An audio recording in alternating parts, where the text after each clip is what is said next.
Nueva Ecija is a landlocked province of the Philippines located in the Central Luzon region, which is best known for being the rice granary of the Philippines.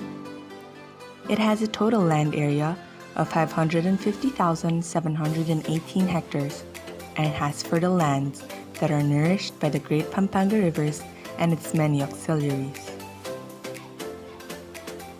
Because of this, agriculture became the primary industry of the province. The primary agricultural products consist of rice, corn, onion, garlic, melon, and mango. They may have boundless opportunities in agro-industry and agri-based trading activities, but difficulties also rise as they face major problems regarding our climate, for it continues to change and extremely high temperature gradually takes place. Climate change risks aren't distributed equally, and identifying these changes would be beneficial in helping identify the most efficient strategies for adaptation to make operations more resilient and sustainable in the long run. Let us hear it firsthand from the farmers on what are their usual struggles regarding their work and how they strategically manage them.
Mga 15 years.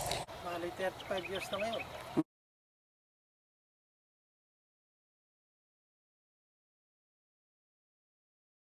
Sa umpisa, sa paggagayak ng ang nagiging problema ng magsasaka, kuminsan tubig. Dahil yun ang umpisa para makapagsaka ka. Nagiging kuminsan, may naandating ng tubig. Sa paggana naman ng palay, ang nagiging problema ng magsasaka, minsan mga insekto tulad ng daga o yung mga kumakain ng palay na mga insekto. Kalamidad, minsan.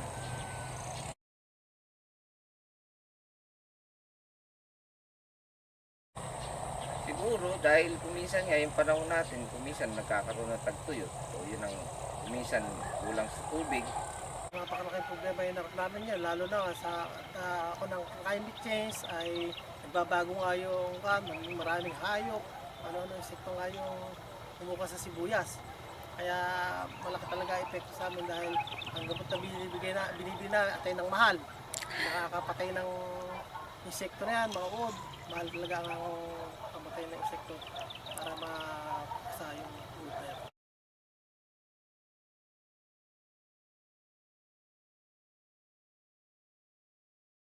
Solusyon, kuminsan yung irigasyon natin kailangan ayusin, saka yung pamamaraan ng mga nagtatrabaho sa mga saniya, sa patubig, kailangan iayos nila ng maganda yung daluyan ng tubig para dire-diretso nagiging ano ng tubig.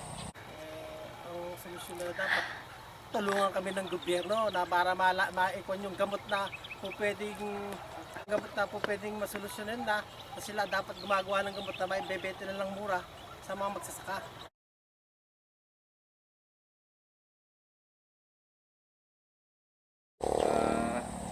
Panawagan ko sa gobyerno kamukha sa tubig. Asikasuhin na lang ng maganda yung daan ng tubig. Tapos tungkol naman sa mga kamukha sa pag-ani, tuunan ng gobyerno yung magsasaka para yung mga magsasaka makaahon naman sa hirap. Kaya dapat kung maaani kami ng mga produkto namin ng sibuyas, kami pagka bibili kami ng produkto ng mga pataba, insecticide, ay mapakamahal. Pag naman pagdating ng anihan, bibili na lang sa amin, sila ang masusunod na, yung halaga sila ang masusunod kung magkano bibilin.